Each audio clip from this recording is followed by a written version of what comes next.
Okay, so the conjecture is if the value of the call option, or the price of the call option, plus the discounted strike price from expiry is equal to the value of the put option plus the share value, underlying asset value. Okay? These calls and these puts, of course, are all on the same CT and PT. They've all got the same underlying, okay, and the same expiry. This doesn't work if they're on different underlying assets, and it doesn't work if they've got different expiry dates, but it works if they do have the same. Oh, and the same strike. Okay. So this is an equality. So if we're going to prove it by contradiction,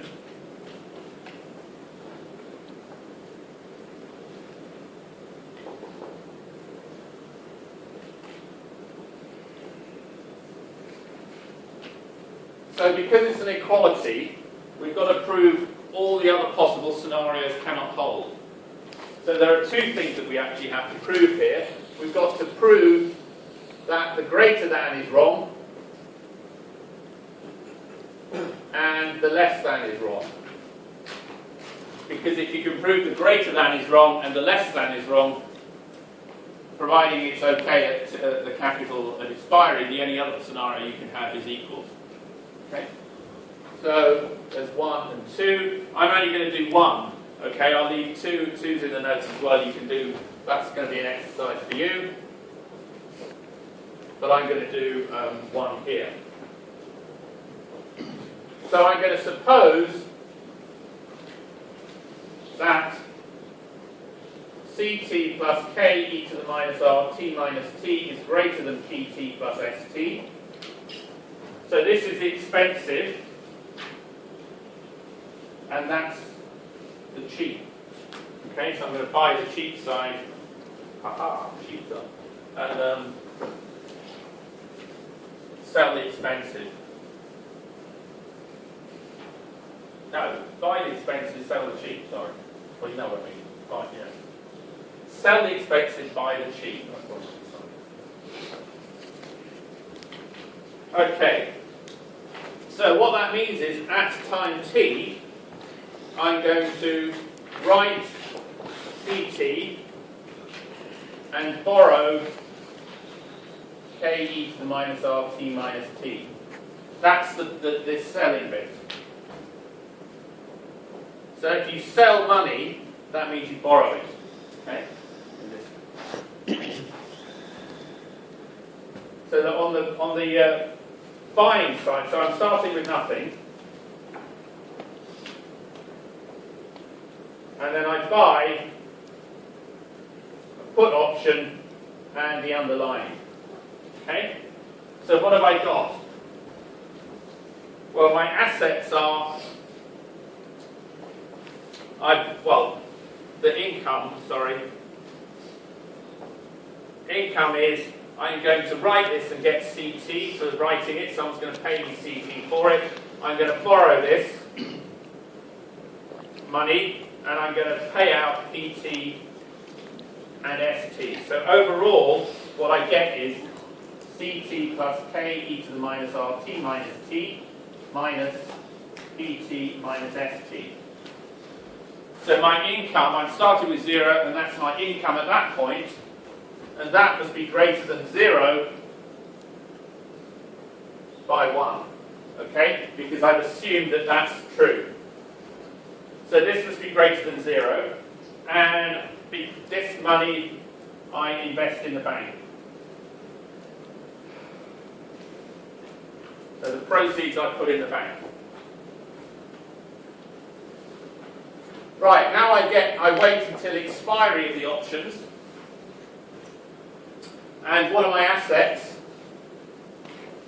Well, my assets are, I own a put option, I've got a ST, I've got the underlying asset, which is then max of K minus ST 0 plus ST. My liability, well, what are my liabilities? Well, I've written a call option. So if at expiry someone wants to come and exercise that, I'm going to have to pay them. So my liability is minus CT, and also my debt has now gone up to K. Okay, because my debt rises, goes from K e to the minus RT minus T. I multiply the interest on it, and that gives me K. Okay, so I've now got a debt that I borrowed this amount of money at time little t. When I get to expiry, that money's gone up to K that I owe. So this then is minus the max of ST minus K and 0 minus K. And of course I've also got here plus money in bank. Okay, which call that star. Okay? So I've got the money in the bank as well. Okay?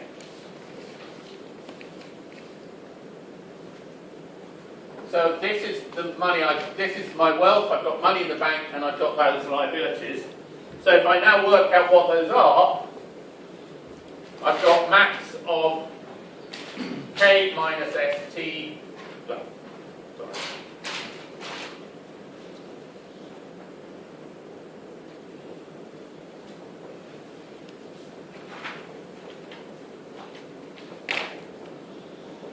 So I've got that. Let's just focus on these things at the moment. We'll worry about the money in the bank in a minute. That's what my assets minus my liabilities are, so work that out. It's K minus ST plus ST plus minus 0 minus K, which is 0 if ST is less than or equal to K. If ST is less than or equal to K, the put option value is triggered. Someone's going to ask me, I can go and get some money for the put option. I can get K minus ST for the put option. I can sell my share for ST. No one is going to exercise the call option because all they'll get is 0 because ST is less than or equal to K, and I've got to pay the bank back at K, which gives me 0. On the other hand, if ST is greater than K, well, if ST is greater than K, my put option expires worthless. I've got the share.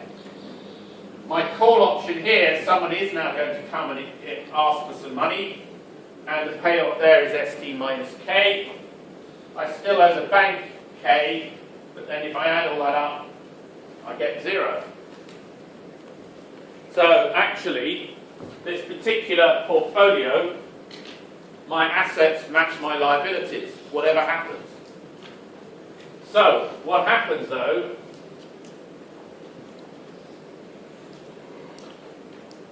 I've got some money in the bank also. I've got this amount of money.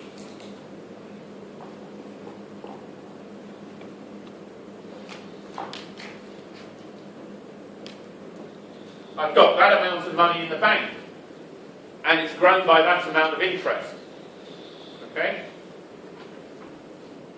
And that, we know, is greater than 0, because this money was greater than 0, multiplied by a positive number, you've got something greater than 0. So I started with nothing, and I've gone to something which is greater than 0. So although all this playing around with these calls and put options, my overall portfolio was just a very complicated way of ending up with nothing, the extra money that I had at the earlier time, which I then invested in the bank, gave me a guaranteed profit. So I've got a guaranteed profit. So there exists an arbitrage. And the only thing that can be wrong in that argument then is that this thing is wrong. So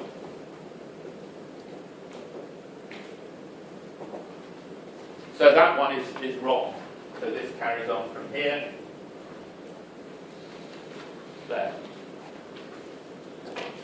So that proves that this can't be greater than this. You now carry out the same argument to show that it can't be less than this, or a similar argument to show that it can't be less than this. That's in the lecture notes.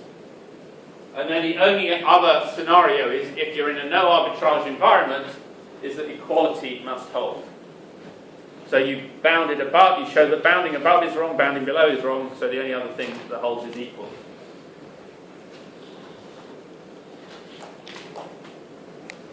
And ultimately that's where you get the put-call parity. So what does that tell you? It tells you, for example, if you know what the put value is, what the underlying is, and the strike is with the interest rate, you can then work out the call value. Conversely, if you know what the call value is, with the strike, discounting, underlying, you'll be able to work out the put value. Okay, so put-call parity is a way of, when you know one answer, you can find the other one out. Okay? Now, we don't yet know how to find CT or PT. That's what the rest of the course is about. But in theory, it simplifies a lot of arguments, a lot of calculations, if you can then just play put-call parity.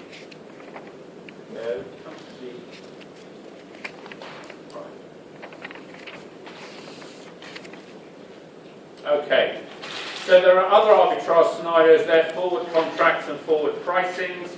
I'm just going to leave you to look at that. A forward contract is just where there's a definite requirement for both sides to settle up rather than just a one-sided argument. Here is a really nice example of arbitrage as well. American call options. So if you recall, American call options give you the right, but not the obligation, to buy something at an agreed price at any point between the purchase date of the option and the expiry date. The European call option only allows you to make that decision at the expiry date. Okay? So the American options give you a much longer time scale. So, the question is, what is the value of an American option? In general, when we come to try and work it out mathematically, or when we use either Black-Scholes or we use martingale arguments, it's incredibly difficult and complicated to do it. This is the one scenario where an arbitrage argument, well, other than put-call parity, this is one other example of where you can get a definite answer from arbitrage. Okay, it's not a bound, but you get a definite answer. So the way it works is the following.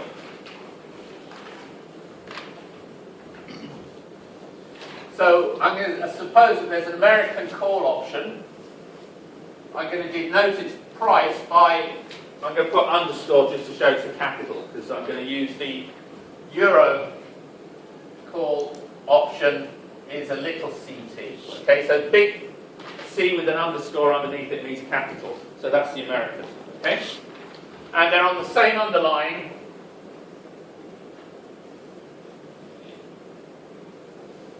Price ST, strike K, and expiry capital T. So the only difference between them is that they are, one's an American and one's a European.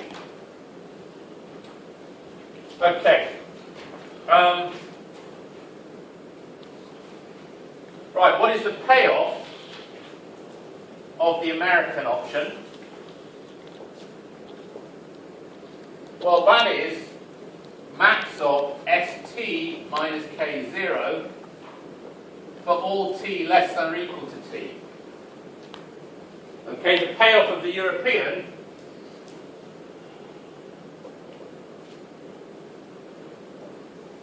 is the max of S capital T minus K and 0, and you can only get that at t equals t. Okay, otherwise you can't exercise it.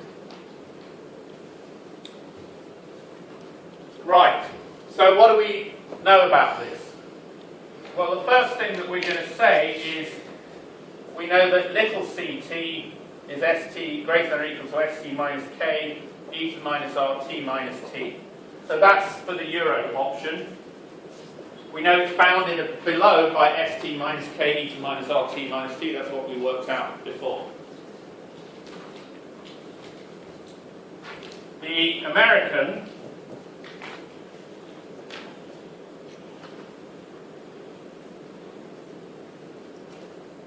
we know we're going to assume that it's got some value, positive value. Okay? Why is that? We can prove that it's going to have some positive value.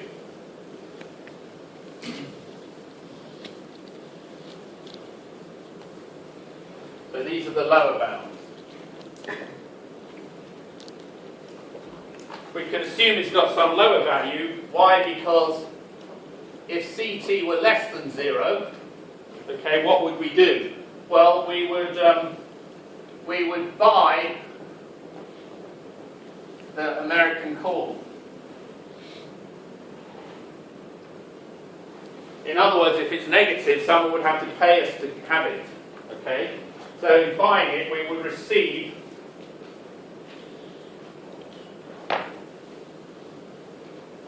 the price of it. Okay? So if the price of the American call option were negative, I would buy it, and then if you wrote it, you'd have to pay me the money. Okay? So if it was negative, okay, I would receive CT, then immediately exercise.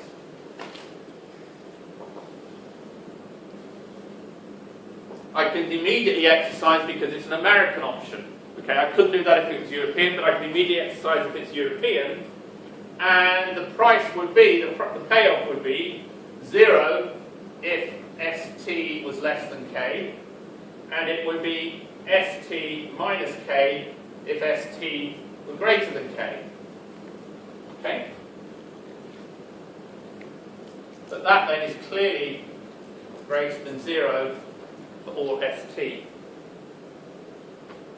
It's clearly greater than or equal to 0 for all ST, because here it's 0 and here it's ST minus K when ST is greater than K. So it's going to be positive.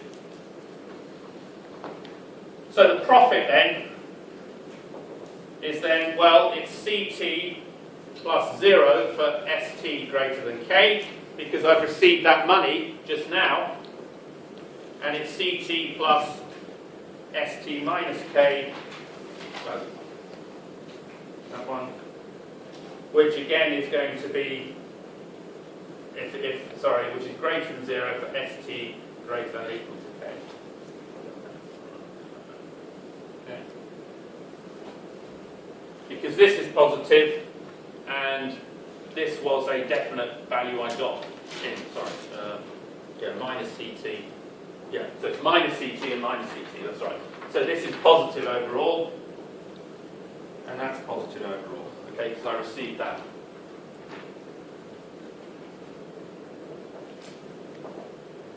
So overall I get something positive. So this looks, this basically I go from 0 to something greater than 0 for all possible values of ST.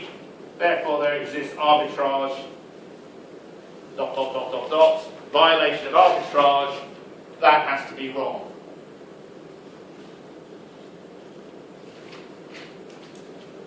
Okay? So that basically proves this thing here.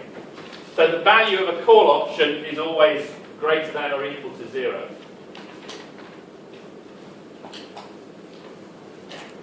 Okay, so now here comes the neat bit.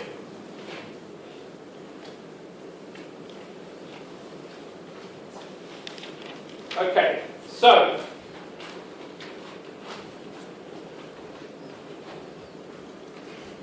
next point then is flexibility. Right, anything you can do with a European option, you can also do with an American option. And watch the order.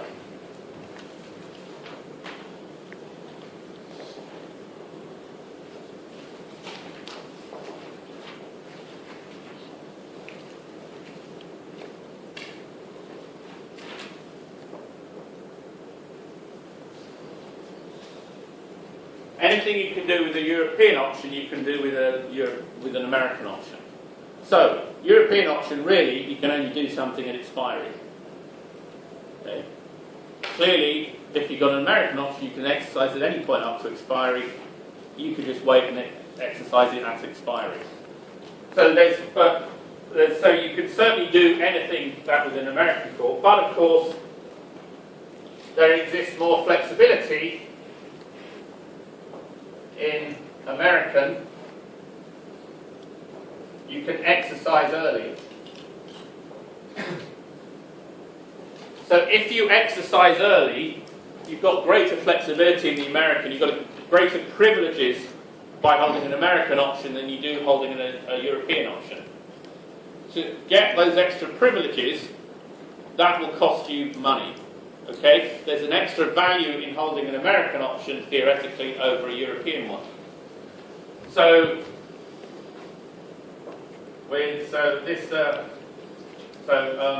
extra privileges, privilege, I can't spell privileges. Extra privileges mean you should expect to pay more.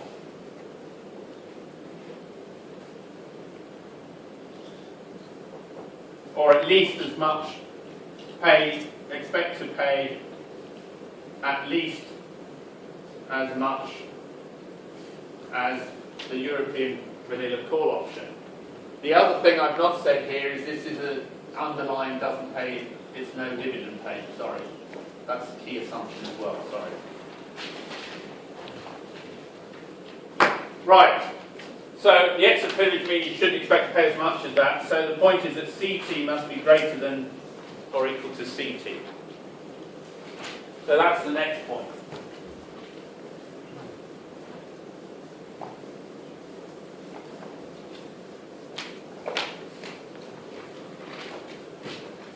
Right, so now we know something about CT. We know that CT must be greater than or equal to ft minus ke to the minus rt minus t. That's what the lower bound is here. Okay? Now, that has got to be greater than, for t less than t, that's got to be greater than st minus k. Why? Well, for t less than capital T, this number is less than 1, so you're subtracting off less than k from st, so if you do subtract off k, you're subtracting more off st than you are here. So this has got to be a greater than here. But we also know, though, that we've got that argument too from here. Okay. So that tells me that CT must be greater than ST minus K for T strictly less than T. So that gives me a lower bound on the European American call price for T less than T. Now this is the really crazy bit.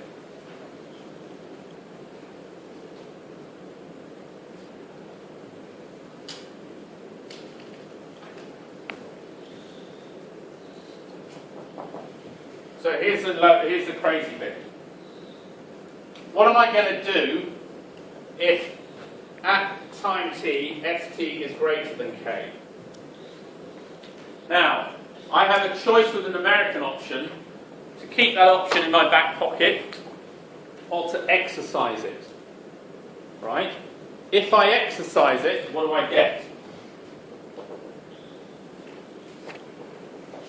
If I exercise it, if st is greater than k, I get the max of st minus k and 0, which is st minus k, if st is greater than k. But from here, we know that's less than the price of the option. Strictly less than, sorry. If st is less than k, then the value I would get from exercising the option is 0, because I don't get anything. It's worthless, that option at that point, from exercising. But I also know that's less than the call option from here, or strictly speaking here. So, what does that tell me? There is absolutely no point in me exercising this, because I could sell that option at that time for more money than I could get by exercising it. If I exercise it, I would realise ST minus K, but the argument showed that that's less than the money I could sell it for. If I exercise it in this scenario, I get nothing, which is, again, less than the value I can sell it for. So because the intrinsic value of the option is less than the price of the option at that point, no one's going to buy it from me. Okay? So no one will buy it from me. So there's no advantage in early exercise or even selling it before expiry.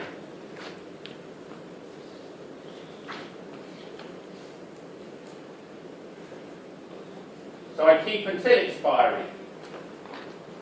There's no advantage in selling it beforehand because I'm going to get less money than I could by selling it on, and no one is going to buy it from me. I might as well keep till expiry. So I keep it until expiry, and so then I might as well just hold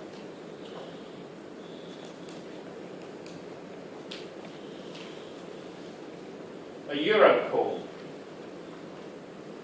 Because if I hold that thing until expiry, it's just the same as holding a euro call. If I'm only going to exercise at expiry, I could have just bought a euro call. So if there's no arbitrage,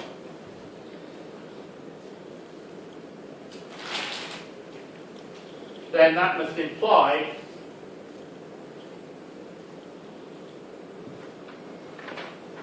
that the value of an American European call option is the same as the value of an American call option. So there's no advantage to early exercise. This only works if you've got an underlying asset which doesn't pay a dividend. If you've got a dividend in there, it messes that argument up because you're getting money in the meantime. But the general argument is better expressed in the notes than on the board, but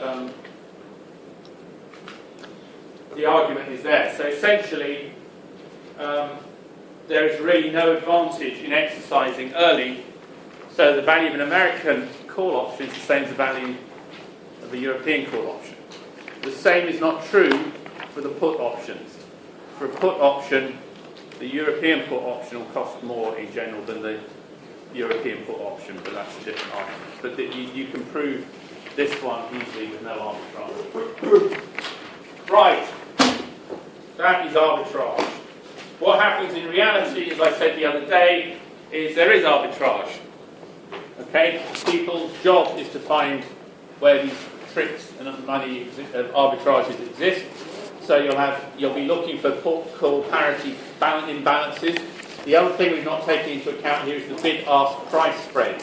So when I can eventually get a computer in this university to work, I want to show you the derivatives options listings on the real exchanges, and you'll see there's a bid-ask spread. So there's not one price for the option. There's the price you can buy it at and the price you sell it at.